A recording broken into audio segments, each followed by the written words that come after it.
ke informasi pertama di Kompas Petang. Polres Garut bersama Polda Jawa Barat membentuk tim khusus untuk menangani kasus dugaan pelecehan seksual yang diduga dilakukan dokter kandungan terhadap pasien di Garut, Jawa Barat.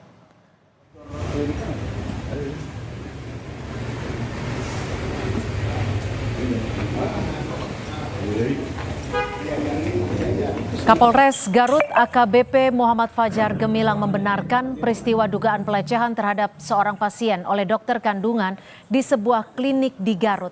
Kapolres menyebut peristiwa tersebut terjadi pada 20 Juni 2024 lalu. Menanggapi video yang viral tersebut, Kapolres Garut langsung mendatangi klinik tempat di mana dokter kandungan tersebut menjalani praktik medisnya. Kapolres menyebut saat ini pihaknya bersama Polda Jawa Barat telah membentuk tim khusus untuk melakukan penyelidikan dan membuka posko pengaduan perihal kasus ini.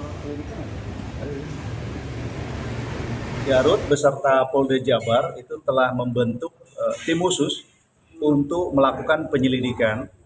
Kemudian apabila nanti memang dugaan itu benar, kita masih mengumpulkan alat bukti, kita akan proses, tangani secara tuntas dan tindak tegas. Dari hasil keterangan maupun CCTV, betul TKP berada di klinik Karya Harsa di Kabupaten Garut. Tahun berapa itu Pak kejadiannya? Kejadiannya kapan itu Pak? Data sementara tadi yang kita peroleh itu terjadi di 20 Juni 2024. Sebelumnya, saudara, sebuah video rekaman CCTV beredar di media sosial. Dalam video tampak seorang pria melakukan pelecehan terhadap ibu hamil saat melakukan USG. Menanggapi kasus ini, Wakil Ketua Komisi 3 DPR RI Ahmad Saroni memberikan ultimatum kepada Kepolisian Polres Garut untuk segera menangkap pelaku dalam waktu 1x24 jam. Jika tidak, Ahmad Saroni akan melaporkan kasus ini ke Kapolri dan meminta agar pimpinan Polres Garut dipecat. Penyelidikan ngapain ngomong di depan mata kelihatan kok, harusnya segera. Bagaimana caranya? Itu yang tahu Polres Garut. Sisi penegakan aturan hukumnya Polres Garut yang tahu. Mestinya sih sama, nggak perlu lagi penyelidikan lah, ini jelas di depan mata kok. Nggak perlu Komisi 3 untuk mengawal. Nggak perlu, ini depan mata nggak perlu. Tapi kalau dia lambat 1x24 jam ini dokter nggak ketangkep, saya minta Kapolri Polres Garut ganti. Aksi pelecehan seksual diduga dilakukan oleh seorang dokter kandungan terhadap pasiennya di Garut, Jawa Barat. Aksi dilakukan dokter kandungan saat melakukan pemeriksaan USG kepada korban. Kepala Dinas Kesehatan Garut, Leli Yuliani, mengonfirmasi kebenaran dugaan aksi pelecehan yang dilakukan oleh dokter kandungan. Dinas Kesehatan Garut menyebut peristiwa ini terjadi bukan di rumah sakit pemerintah. Namun, masih akan mengonfirmasi apakah kejadian tersebut baru terjadi atau peristiwa lama yang pernah terjadi di tahun 2024. Ini sudah ada cukup lama ya. Ya maksudnya tuh di 2024 gitu. Nah, terkait prosesnya itu waktu itu nanti saya harus memastikan dulu dari dokumennya. Oke, Ya. jadi Beliau itu pernah praktek di rumah sakit, di salah satu rumah sakit pemerintah, kemudian juga di beberapa klinik swasta dan di rumah sakit swasta. di Garut tuh. Di Garut. Nah, yang video itu saya pastikan itu bukan di rumah sakit milik pemerintah karena melihat situasinya bukan di rumah sakit milik pemerintah. Wakil Direktur Klinik Karya Harsa Garut, Jawa Barat tegaskan bahwa dokter objin tersebut sudah tidak bekerja di sana. Wakil Direktur Klinik Karya Harsa Garut membenarkan bahwa dokter objin tersebut sudah bekerja sejak tahun 2023. Saat ini Klinik Karya Harsa menyerahkan proses hukum kasus pelecehan seksual dokter objin ini kepada polisi. Tugasnya di sini, bertugasnya di sini. Sekitar 2 tahun, Oh 2 tahun. Sejak tahun berapa Bu? 2023. Sampai Sekarang, tapi sudah kalau dari dulu sudah tidak praktek lagi di sini. Itu sempat ada keluhan nggak sih dari pasien yang disampaikan langsung ke pihak klinik? Ya, sempat ada keluhan. Kemudian saya juga sudah koordinasi dengan pihak kepolisian. Untuk selanjutnya kami sarankan kepada kepolisian. Kalau dokternya memang sudah tidak praktek di sini lagi. Kalau untuk lanjutnya apa ada tuntutan atau sebagainya, kami akan koordinasikan juga dengan pihak klinik. Polisi sudah memeriksa langsung lokasi tempat dokter objin yang diduga melakukan pelecehan seksual di Klinik Karya Harsa. Namun dokter yang diduga melakukan pelecehan seksual sudah tak lagi praktek di klinik tersebut. Polisi memastikan sudah membentuk tim khusus untuk menangani kasus pelecehan seksual Dr. Objin. Tim Liputan, Kompas TV. Lagi-lagi pelecehan seksual dilakukan oleh petugas medis, kali ini dalam kasus pelecehan seksual di Garut, Jawa Barat. Kita akan membahasnya bersama dengan Ketua Umum PDID, Dr. Slamet Budiarto, dan juga kita akan menunggu Wakil Ketua Komisi 3 DPR RI dari fraksi Nasdem, Bang Ahmad Saroni. Saya akan langsung ke Pak Slamet. Pak Slamet, ini kan CCTV-nya sudah beredar di media sosial. Apakah PBID sudah melihat video ini dan apakah sudah diketahui saat ini keberadaan dokter oleh PBID? Ya, terima kasih. Kami sudah mengetahui dan kami sudah menghubungi ID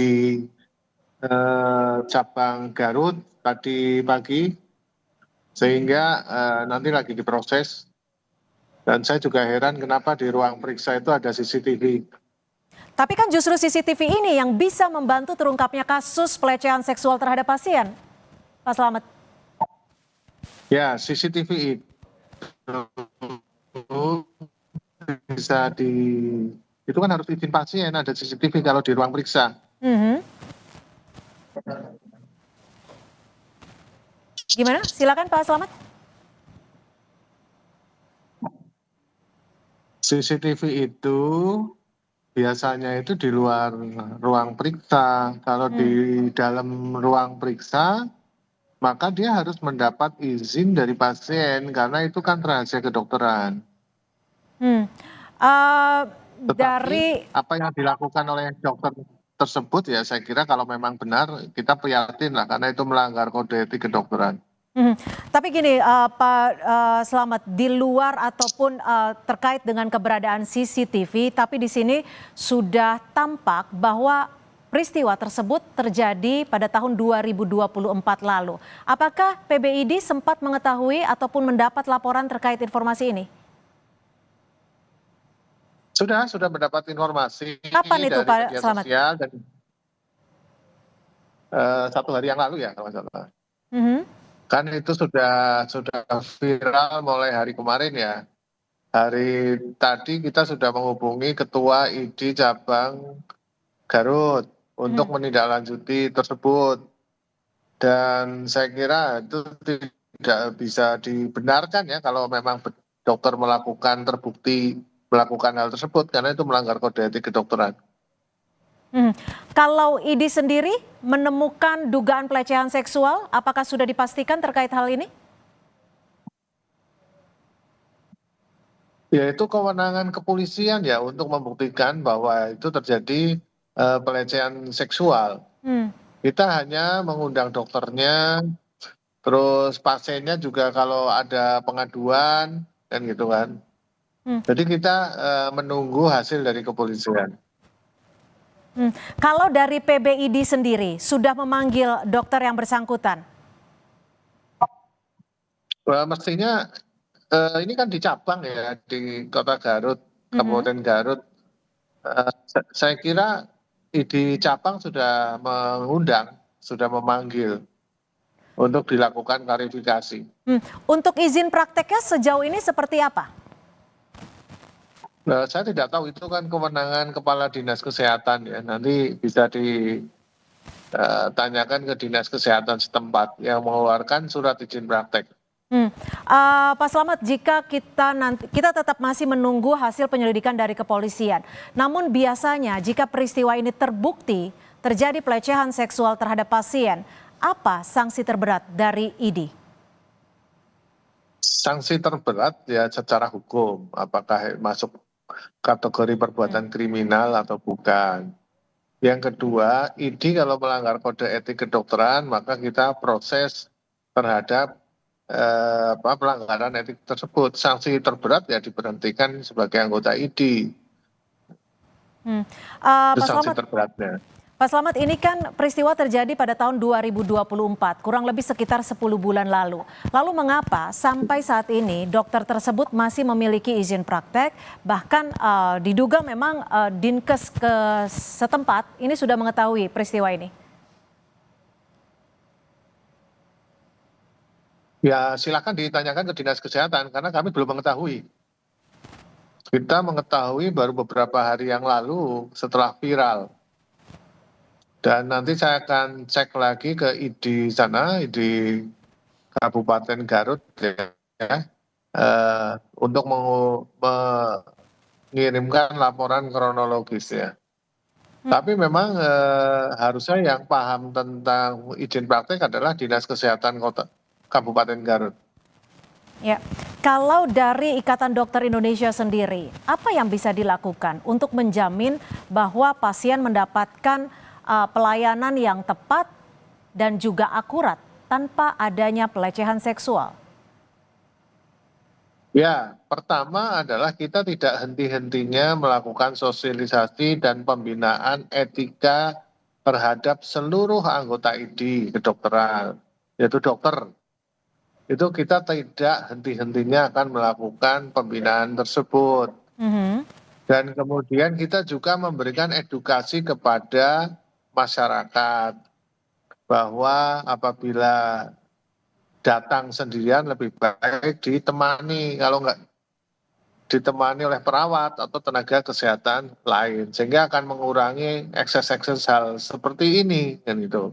Terhadap dokternya kita juga seperti itu. Tapi semenjak Undang-Undang Kesehatan nomor 17 tahun 2023 kami sudah nggak punya kewenangan lagi karena tidak ada persyaratan rekomendasi ID dalam surat izin praktek.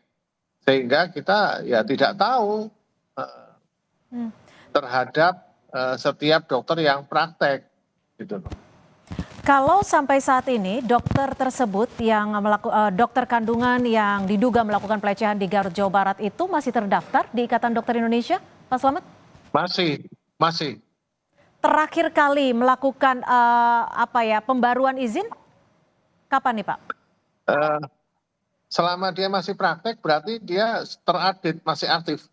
Oke, pertanyaannya adalah ketika melakukan perpanjangan izin sebagai anggota dari Ikatan Dokter Indonesia, apakah ada assessment yang diberikan oleh Ikatan Dokter Indonesia untuk memastikan dokter ini sudah menjalani praktiknya secara tepat dan benar sesuai dengan ketentuan? Ya, menjadi anggota ID itu adalah kita ada asesmen tersendiri, tetapi untuk praktek sebelum Undang-Undang Kesehatan terbit ada namanya rekomendasi izin praktek. Di situ kita melakukan wawancara tentang etika kedokteran di situ. Tetapi dalam perjalanan praktek kan kita tidak tahu bahwa setiap manusia itu kan berbeda-beda, seperti misalnya masuk PPDS di tes kejiwaan sudah lolos, tapi ternyata di perjalanannya dia melakukan seperti itu. Nah, yang utama adalah pengawasan tadi dan edukasi itu tadi kepada masyarakat. Jangan diperiksa dalam kondisi sendirian. Ya. Jadi masyarakat juga harus diedukasi terkait dengan pemeriksaan ketika melakukan di rumah sakit ataupun di klinik. Terima kasih Ketua Umum PDI, Pak Slamet Budiarto, sudah bergabung bersama kami di Kompas Petang. Selamat sore.